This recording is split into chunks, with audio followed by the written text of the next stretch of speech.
Well, for more on this, let's bring in Guofu. He joins us now in the studio. He's the director of the Center for Middle East Studies at the China Institute of International Studies. It's good to have you with us on the show. So President Biden's now openly saying he does support a ceasefire in a telephone call with the Israeli Prime Minister, but he also makes it clear that Israel has a right to defend itself from attack. So what is the message, do you think, to Israel?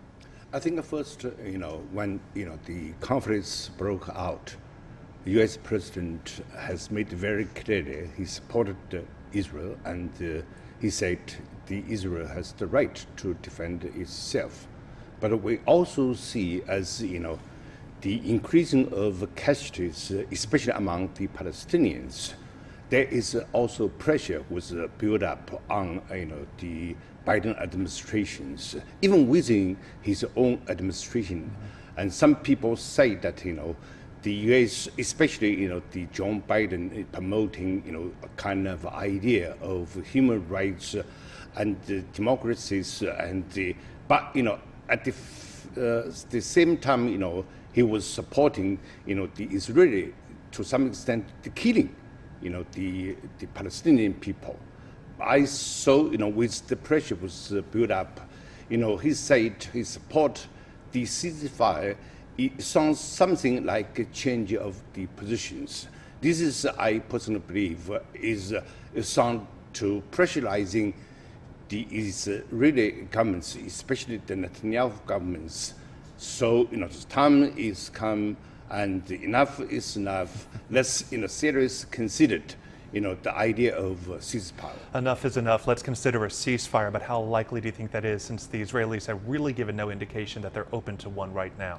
But usually, this kind of a fighting would last for sometimes, 1 week is short. Usually, 2 or 3 weeks. In 2014, it was 50 days. Yes, and so 15 days, So I personally believe, since the Israel has bombed or destroyed most of visible targets of Hamas, I don't believe there is much left for the Israeli to bomb out.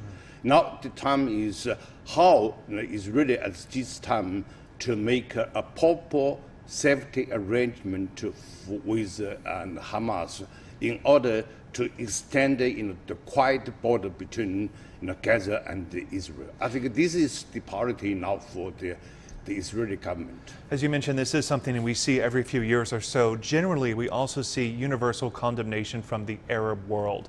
Those countries aligning in their condemnation of Israel's attacks to Gaza. This year, it's slightly different here. Israel has normalized ties with several countries like Bahrain and the UAE. So do you think that we are seeing a split in the alignment among Arab countries? How does this affect the dynamic there? I think this is a good point. This is also reflect the weakness of the Arab world. And as a matter of fact, if we're looking back, this is not the first time. And the Arab countries, they have been divided. They have adopted different attitudes with regard to the Palestinian issues. And for the UAE, for example, they believe that Hamas is a branch of a brotherhood. And for them, the Hamas or Brotherhood are the same, are regarded as a terrorist groups. And from the very beginning, UAE blamed Hamas starting this violence. So obviously, they were not, to support the Hamas, and they're afraid that, at the end of the fighting, Hamas would emerge as stronger. This is something they don't like to see.